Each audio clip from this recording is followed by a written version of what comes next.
നിങ്ങൾക്ക് തന്നെ അറിയാം. ഒന്നാമത്തെ ഒരു കാര്യമായിട്ട് പറയുന്നത്, ഇന്ത്യയുടെ വിവിധ ഭാഗത്ത് ക്രൈസ്തവർക്കെതിരെ ആക്രമണങ്ങൾ നടക്കുന്നുണ്ട്.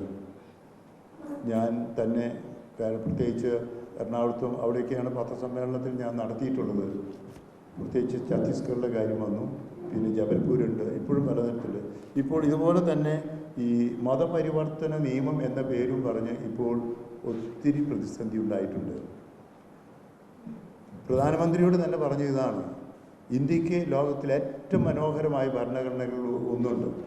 പക്ഷെ ആ ഭരണഘടനയ്ക്ക് എതിരായിട്ട് നിയമങ്ങൾ ഉണ്ടാക്കുകയും ആ ഭരണഘടനയ്ക്ക് എതിരായിട്ട് ചില സമുദായങ്ങളെ എതിർക്കുകയും ചെയ്യുന്നത് ഒരിക്കലും അംഗീകരിക്കാനാവില്ല.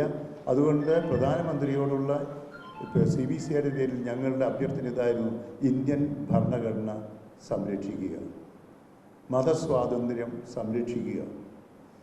ഞാനിപ്പോൾ യൂറോപ്പിലും അമേരിക്കയിലൊക്കെ പോയിരുന്നു. അവിടെയും എൻ്റെ അടുത്ത് വന്ന് പറഞ്ഞു, ഇന്ത്യക്ക് മനോഹരമായ ഭരണഘടനയുണ്ട്, പക്ഷേ ആ ഭരണഘടനയ്ക്ക് വിരുദ്ധമായി എന്ന് പറയുന്ന തരത്തിലുള്ള ചിന്തകൾ ഭാരതത്തിലെ പല കോണുകളിൽ നിന്നുണ്ട്. അതുകൊണ്ട് ഈ ആക്രമണങ്ങളിൽ പ്രത്യേകിച്ച് ഞങ്ങൾക്ക് വേദനയുണ്ട്. ആ വേദന അറിയിക്കൽ ഇവിടെ ഏതൊരു മതത്തിനും ഭാരതത്തിൽ ജീവിക്കാനും പ്രവർത്തിക്കാനും പ്രചരിപ്പിക്കാനും ഒക്കെ ഉള്ള അവകാശം അത് സംരക്ഷിക്കപ്പെടണം എന്നുള്ളതാണ് ഒന്നാമത്തെ ഞങ്ങളുടെ അപേക്ഷ. രണ്ടാമതായിട്ട് ഈ ന്യൂനപക്ഷ പീഡനങ്ങൾ ഇല്ലാതാക്കുന്നതോടൊപ്പം ഇന്ത്യയിലും കേരളത്തിലും ന്യൂനപക്ഷ കമ്മീഷനുകളുണ്ട്. ഇപ്പോൾ ശ്രീ ജോർജ് കുര്യൻ ന്യൂനപക്ഷ കമ്മീഷനിൽ അംഗമായിരുന്നു. അത് കഴിഞ്ഞിട്ട് പിന്നെ ഇതുവരെ ഒരാളും ഇല്ല. കേന്ദ്ര ന്യൂനപക്ഷ കമ്മീഷൻ, ന്യൂനപക്ഷ വകുപ്പ്, പിന്നെ എഡ്യൂക്കേഷൻ കമ്മീഷൻ, ഇതൊക്കെ ഏകദേശം പ്രവർത്തനരഹിതമായി. കേരളത്തിലും ന്യൂനപക്ഷ ക്ഷേമ വകുപ്പും ന്യൂനപക്ഷ മന്ത്രിയും ഒക്കെയുണ്ട്. ഇതുവരെ ഒരു ക്രൈസ്തവ മന്ത്രി ഉണ്ടായിട്ട് എനിക്കറിയില്ല, നിങ്ങൾക്ക് അറിയുമെന്ന് അറിയില്ല. ഇതുവരെ ന്യൂനപക്ഷ ക്ഷേമ വകുപ്പിൽ ചെയർമാനായിട്ട് ഒരു ക്രൈസ്തവരും ഉണ്ടായിട്ടില്ല. ഇപ്പോൾ മുന്നോക്ക കമ്മീഷനും ഉണ്ടായിട്ടുണ്ട്. മുന്നോക്ക കമ്മീഷൻ്റെയും ചെയർമാൻ ഒരു ക്രൈസ്തവൻ ഒരിക്കലും ഉണ്ടായിട്ടില്ല. എന്ന് വെച്ചാൽ എന്തുകൊണ്ട് ഇത് എന്ന ചോദ്യത്തിന് ഉത്തരവൊന്നുമില്ല. അപ്പോൾ ന്യൂനപക്ഷ ക്ഷേമ വകുപ്പും ന്യൂനപക്ഷ ക്ഷേമ മന്ത്രിയും മുന്നോക്ക കമ്മീഷനും ഇതിൻ്റെ എല്ലാത്തിലും ഈ വിവേചനം വരുന്ന സർക്കാരുകളിൽ നിന്ന് കാണുന്നു. അതുകൊണ്ട് തന്നെ ഞങ്ങൾക്ക് പ്രതിസന്ധിയുണ്ട്. മൂന്നാമത് വളരെ പ്രധാനപ്പെട്ടൊരു കാര്യം, വളരെയേറെ ആലോചനകൾക്കും പഠനത്തിന് JB കോശി കമ്മീഷനെ വെച്ചു. ഇപ്പോൾ 28 മാസം കഴിഞ്ഞു കമ്മീഷൻ റിപ്പോർട്ട് സമർപ്പിച്ചിട്ട്. ഇതുവരെ അത് പബ്ലിഷ് ചെയ്തിട്ടില്ല. ഞങ്ങളൊക്കെ മന്ത്രിമാർ പഠിച്ചുകൊണ്ടിരിക്കുകയാണെന്നാണ് പറയുന്നത്. 28 മാസം കഴിഞ്ഞിട്ടും ഇതുവരെ പഠനമൊന്നും ആയിട്ടില്ല. എന്നാൽ വേറെ പല കമ്മീഷനുകൾ ഇതുപോലെ ഉണ്ടായിരുന്നു, സമുദായങ്ങളെക്കുറിച്ചും മറ്റുള്ളവരെക്കുറിച്ചും പഠിക്കാൻ. ആ സമുദായങ്ങളെക്കുറിച്ചുള്ള പഠനങ്ങളൊക്കെ പെട്ടെന്ന് നടപ്പിലാക്കി.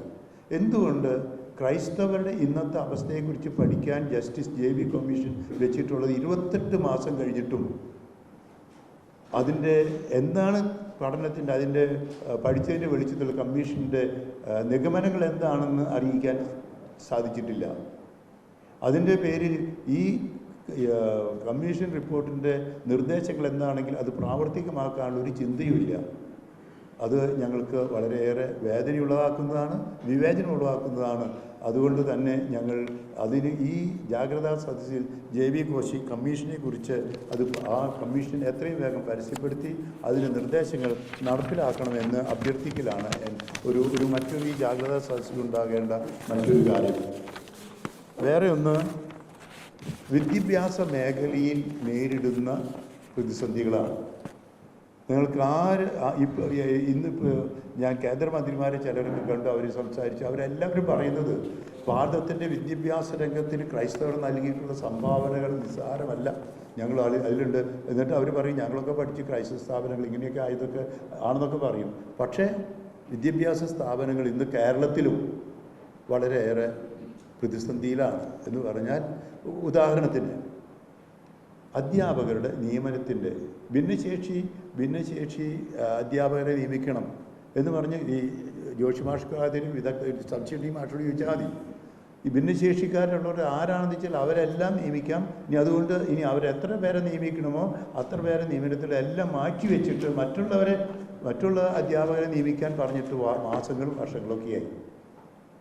ഞാൻ മനസ്സിലാക്കുന്നത് ശരിയാണെങ്കിൽ ഏകദേശം 16,000-ഓളം അധ്യാപകർ ഇപ്പോൾ ആത്മഹത്യ എന്ന് പറഞ്ഞാൽ അവർക്ക് ശമ്പളമില്ലാതെ പഠിപ്പിച്ചുകൊണ്ടിരിക്കുകയാണ്. ഇതേക്കുറിച്ച് കേസ് വന്നു. കോടതി വിധിയിൽ ചിലർക്ക് കൊടുക്കാൻ പറഞ്ഞു, സമാനമായി മറ്റുള്ളവർക്ക് എല്ലാവർക്കും കൊടുക്കാൻ പറഞ്ഞു. അതിനു വേണ്ടിയിട്ട് വീണ്ടും ഈ ക്രൈസ്തവ മാനേജ്മെൻറ്റുകളും കൊടുത്തു. ആ അധ്യാപക നിയമങ്ങൾ ഉണ്ടാകണമെന്നുള്ള രീതിയിൽ തീരുമാനങ്ങളും വിധികളും ഉണ്ടായി. പക്ഷേ ഇതുവരെ ഈ നിയമനങ്ങൾ നടത്തിയിട്ടില്ല. ഇത് വിവേചനമല്ല, ഇത് മറ്റു വാക്കുകളിൽ പറഞ്ഞാൽ ഇത് അനീതിയാണെന്നല്ലാതെ മറ്റൊന്നും പറയാനില്ല. i2i News, an eye for truth. i2i News subscribe ചെയ്തിട്ടില്ലാത്തവർ ഇപ്പോൾ തന്നെ സബ്സ്ക്രൈബ് ചെയ്യുക.